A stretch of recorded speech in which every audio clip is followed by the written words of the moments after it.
ده الايفون 16 برو ماكس باللون الجديد الديزرت تيتانيوم. وفي الفيديو ده انا هديكم انطباعاتي الاوليه عنه، عن كل حاجه انا لاحظتها فيه بعد استخدام اول يومين. طبعا ده مش فيديو ريفيو، ده فيديو انطباعاتي الاوليه. الريفيو هيجي بعد مقارنه الكاميرات ما بين ال 15 برو ماكس وال 16 برو ماكس، وكمان ال 16 برو ماكس والاس 24 الترا. فتابعوني عشان ما تفوتكوش الفيديوهات دي.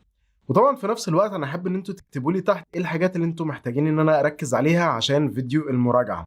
طبعا الجيمنج، الحراره، كل الحاجات دي طبعا هتبقى موجوده في فيديو المراجعه ان شاء الله. وتعالوا نبتدي من اول تجربه الانبوكسنج. انت اول ما تفتح العلبه هتلاقي التليفون، وتحت التليفون هتلاقي الكابل اليو اس بي سي ليو اس بي سي، بس برضه زي السنه اللي فاتت الكابل ده يو اس بي 2.0، يعني مش هيدعم من نقل البيانات بشكل سريع، لان التليفون المفروض ان هو اليو اس بي بتاعه بيوصل لسرعات اليو اس بي 3.2. بمناسبة الكابل دلوقتي سرعة الشحن فضلت زي ما هي، ما اتحسنتش بالشاحن اللي عن طريق الكابل، لكن الشاحن الوايرلس الشحن هنا زاد من 15 واط ل 25 واط، بس لازم تجيب الماك سيف المخصوص عشانه. ودلوقتي بقى بيجي بنسختين، نسخة 1 متر ونسخة 2 متر، وكمان لازم تجيب بلوج اللي هي فيشة كهرباء لازم تكون اكتر من 25 واط او ال 30 واط اللي موجودة وابل بتبيعها. بس دي حاجة شخصيا مش فارقة معايا، لان انا ما بشحنش وايرلس غير لو انا مثلا داخل على السرير وهنام. لو انا محتاج في اي وقت ان انا اشحن شحن سريع، فانا هشحن عن طريق الكابل مهما كان، هيكون اسرع من الشاحن اللاسلكي، لان الشحن اللاسلكي كده كده فيه طاقه مهدره. حتى لو 25 واط انت مش هتاخد ال 25 واط كاملين. ودلوقتي انا بصور اللقطه دي بال 4K برو ريز لوج ومن غير الاوديو ميكس، وزي ما انتم سامعين في الجو الهواء اللي حواليا والازعاج اللي حواليا. اللقطة الجاية هتكون بالبروريز لوج 4K، وهنجرب فيها الاوديو ميكس ونشوف الصوت اتحسن ولا لا، عشان النقطة التانية دي اكتر حاجة محبطة بالنسبة لي. اكتر حاجة ابل ركزت عليها هو الذكاء الصناعي وابل انتليجنس في الاعلان عن عائلة الايفون 16، وقالت ان دي اول تليفونات مبنية على اساس الذكاء الصناعي. والتليفون اول ما تستخدمه مفهوش اي خاصيه من الذكاء الصناعي، ولا حتى السيري الجديده. السيري اللي موجوده على التليفون هي السيري القديمه بكل الذكاء بتاعها اللي احنا اتكلمنا عنه قبل كده. مفيش اي حاجه ليها علاقه بالذكاء الصناعي. الفكره في ان الذكاء الصناعي والخواص بتاعت ابل انتليجنس هتبدا تنزل في التحديث 18.1، وده جزء منها. وبقيه الامكانيات اللي ابل اتكلمت عنها هتنزل برضو مع التحديث ال 18.2. وكمان اول ما هتنزل هتكون آه بيتا، يعني مش هتكون دي النسخه الرئيسيه او دي النسخه النهائيه منهم، دي هتكون نسخه تجربه اللي هتنزل في التحديثات. فانت عشان فعليا عشان تحس بالذكاء الصناعي بتاع ابل، انت محتاج تخش في 2025، ويمكن كمان بعد اول 3 شهور في 2025 عشان تاخد كل الامكانيات اللي ابل اتكلمت عنها، سواء على الايفون 16 او على الايفون 15 برو والبرو ماكس. وقولوا لي هل بقى فرق الاوديو ميكس اتحسن وفعلا حسن من جودة الصوت ولا لا؟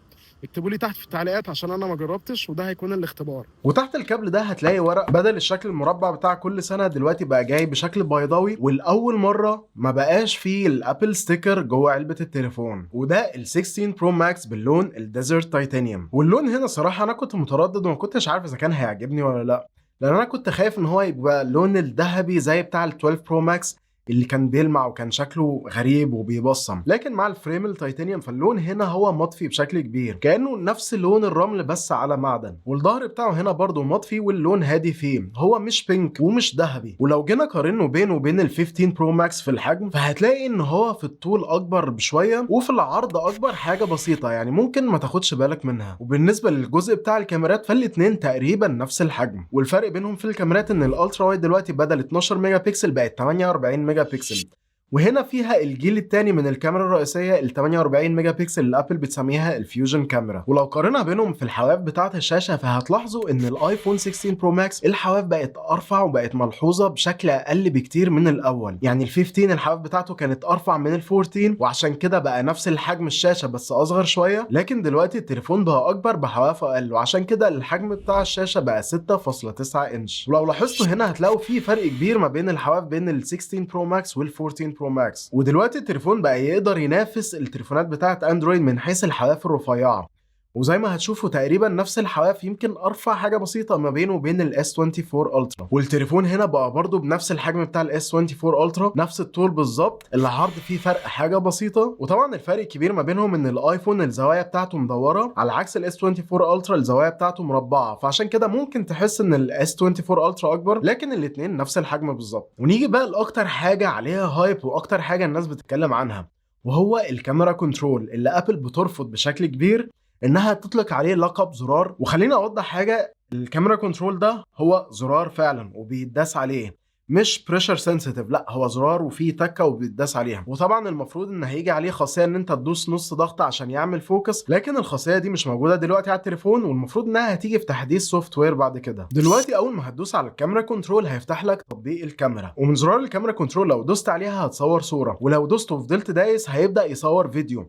والفيديو هنا هيقف اول ما تشيل صباعك من على الزرار، ومفيش طريقه ان انت تفضل تصور فيديو حتى لما تشيل صباعك من على الزرار ده. تعالوا دلوقتي نشوف ازاي هتقدر تستخدم الكاميرا كنترول عشان تتحكم وتغير في الاعدادات بتاعه التليفون. اول حاجه هنا عشان تغير من نوع الاعدادات، فانت محتاج تدوس دوستين خفاف مش دوستين كاملين عشان يفتح لك القائمه بتاعه الاعدادات اللي موجوده. وعشان تختار اعداد ما بينهم محتاج برضو تدوس نص دوسه على الزرار. ومن هنا تقدر تغير في القيم او في الاوبشنز اللي موجوده قدامك تحت الاختيار ده عن طريق ان انت تحرك صباعك يمين وشمال على الزرار. واللي فاجئني ان الزرار ده الاستجابه بتاعته لحركه صباعي هي تقريبا دقيقه جدا.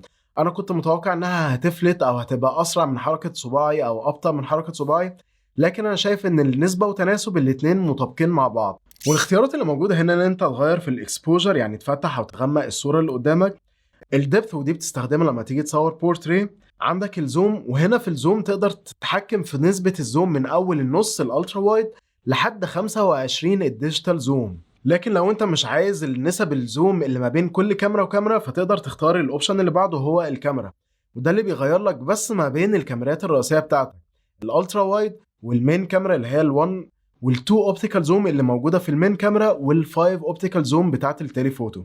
وعندك هنا الستايلز والتونز.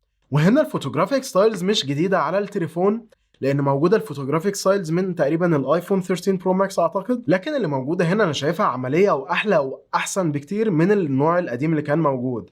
لان انت النوع القديم كان بيغير في النسب حاجة بسيطة، لكن هنا بيديك لوك مختلف تماما مع كل ستايل منهم. وكمان في كل ستايل منهم كمان تقدر تغير النسب اللي انت عايزها واللون اللي انت عايزه والتشبع بتاع اللون ده اللي انت عايزه فيه. وعلى عكس الفوتوغرافيك ستايلز القديمه لما كنت بتغير قيم في الاختيار اللي انت مختاره في الفوتوغرافيك ستايل ده، القيم تفضل ثابته على اللي انت عامله، ما تقدرش ترجعها على القيم اللي كانت موجوده قبل كده. اما هنا ففي اوبشن ان انت تعمل ريست عشان يعمل لك ريست ويرجع لك الستايل اللي انت مختاره زي ما كان بالظبط. وده بيتهيألي هيديك فلكسبيليتي اكتر ان انت تجرب في كل ستايل وتغير القيم زي ما انت عايز من غير ما تبقى خايف لحسن الستايل ده يروح منك او النسب بتاعته ما تعرفش ترجعها تاني. تعالوا بقى مع الاستخدام البسيط اللي انا استخدمته للكاميرا كنترول اقول لكم اذا كان هو عملي ولا لا. دلوقتي اي حاجه الكاميرا كنترول بيعملها تقدر تعملها على شاشه التليفون عادي، لكن الفكره ان انت هتبقى بتتحرك على الشاشه وتقلل نسبه ان ايدك بتغطي الحاجه اللي انت بتصورها عشان تغير في الاعدادات بشكل كبير.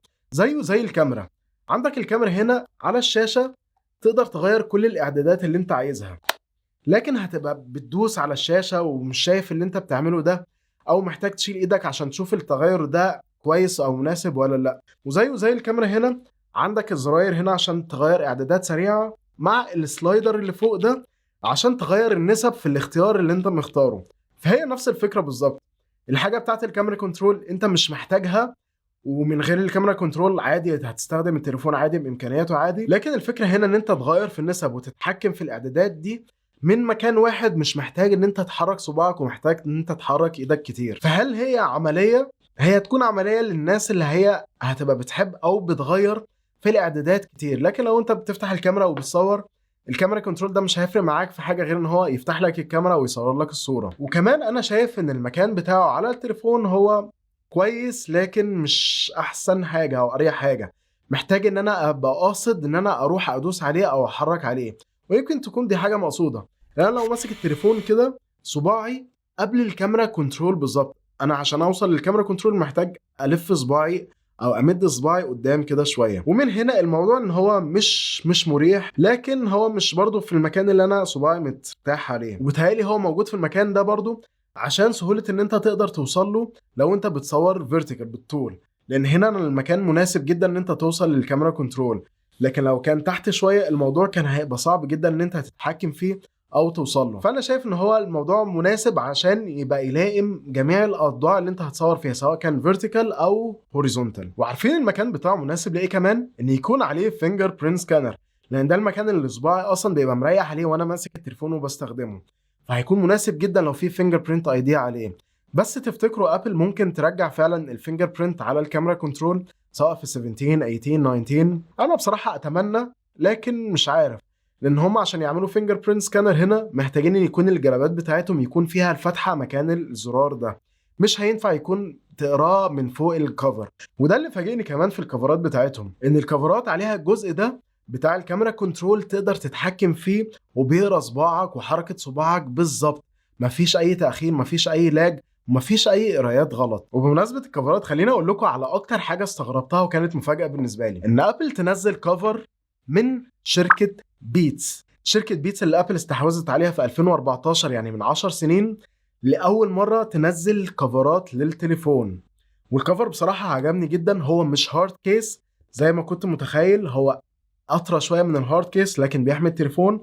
وفي الظهر بتاعه فيه القماشه اللطيفه دي الخفيفه اللي بتحافظ على الازاز من غير ما تخدشه. بس اللي كنت مستغربه او كنت حابب ان انا اشوفه ان يكون القماشه دي مكمله كمان في الاطراف بتاعه التليفون عشان تحافظ على الفريم، عشان دي كانت من اكتر الحاجات اللي بتعجبني في الجرابات بتاعه ابل نفسها. وهنا تحت الجراب مش مقفول عشان طبعا هو انشف شويه من السيليكون كيس لكن اطرى من الهارد كيس، فالمكان تحت مفتوح عشان تقدر تدخل فيه التليفون وتخرجه بشكل سهل. والكفرات بتاعت بيتس جايه بالوان مطفيه، فيها الاسود وفيها اللون ده وفيها لون بيربل، مش فاكر فيه لون كمان ولا لا، بس انا عاجبني والملمس بتاعه ناعم جدا. وممكن تكون دي مشكله مع ال 16 برو ماكس بالتحديد، لان التليفون زي ما قلت هو كبير وتقيل، فالتليفون مع الكفر الناعم ده بسهوله جدا هتلاقيه بيتزحلق من ايدك. وانا اصلا وقع على وشي وانا ماسك التليفون ده بالكفر على السرير، ف مش عارف هيكون انسب حاجه لل 16 برو ماكس بالتحديد ولا لا. بس انا شايف لو انت معاك التليفون الكبير يستحسن تجيب معاه الجراب السيليكون احسن، احتياطي عشان التليفون ما يتزحلقش منك يقع من جيبك. بس زي ما انتم عارفين ان الازاز هنا فيه سيراميك شيلد الجيل الثاني، واللي هو 50% اقوى من السيراميك شيلد اللي كان موجود على ال 15 برو ماكس، فالمفروض ان هو يستحمل. وكمان الجراب هنا طالع حوالين التليفون، ففي بامب يعني في حمايه على الشاشه اصلا. وطبعا من الحاجات الجديده برضو اللي في نظام الكاميرا هو تصوير 4K 120 فريم في الثانيه سواء دولبي فيجن او برو ريز لوج لو انت هتصور على هارد SSD خارجي. وهنا تقدر توصل لل 4K 120 فريم في الثانيه سواء من نوع التصوير الفيديو العادي عشان تصور فيديو وتغير السرعات من تطبيق الكاميرا، وكمان تقدر توصله من خاصيه السلو موشن. انا طبعا هجرب ال 4K 120 فريم في الثانيه ده وهشوف الفرق بينه في تصوير الفيديو العادي وتصوير الفيديو في السلو موشن نفسه، وفكره ان انت تقدر تعدل في الفريمات بتاعته من التطبيق نفسه. كل الكلام ده هتكلم عنه اكتر في فيديو المراجعه ده، بس فيديو انطباعاتي الاوليه والحاجات اللي انا لاحظتها اول ما استخدمت التليفون. واخر حاجه حابب اتكلم عنها هي بطاريه التليفون. وبصراحه من اول يوم هي فاجئتني، لان انا التليفون وصل معايا لحد الساعه 10:30 بالليل التليفون البطاريه بتاعته كانت 50%، مع استخدام 5 ساعات سكرين اون تايم و5 ساعات التليفون كان ساكن فيهم، الشاشه ما استخدمتش. وطبعا دي بدايه مبشره على الاداء بتاع البطاريه بتاعه التليفون، واكيد هستخدمها اكتر في الفتره اللي جايه لحد ما اعمل فيديو المراجعه. وهنشوف كمان في اختبار الجيمنج لمده ساعه متواصل البطاريه هتستهلك قد ايه، وفي الاستخدام العادي والاستخدام التقيل الاستهلاك بتاع البطاريه هيكون عامل ازاي. وطبعا لو في حاجات معينه حابين ان انا اركز عليها في فيديو المراجعه اكتبوها لي تحت في التعليقات. وطبعا اعملوا لايك وشير للفيديو وتابعوني عشان ما تفوتكوش مقارنات الكاميرات وكل الفيديوهات اللي هتيجي ان شاء الله. ان شاء الله اشوفكم الفيديو الجاي. السلام عليكم.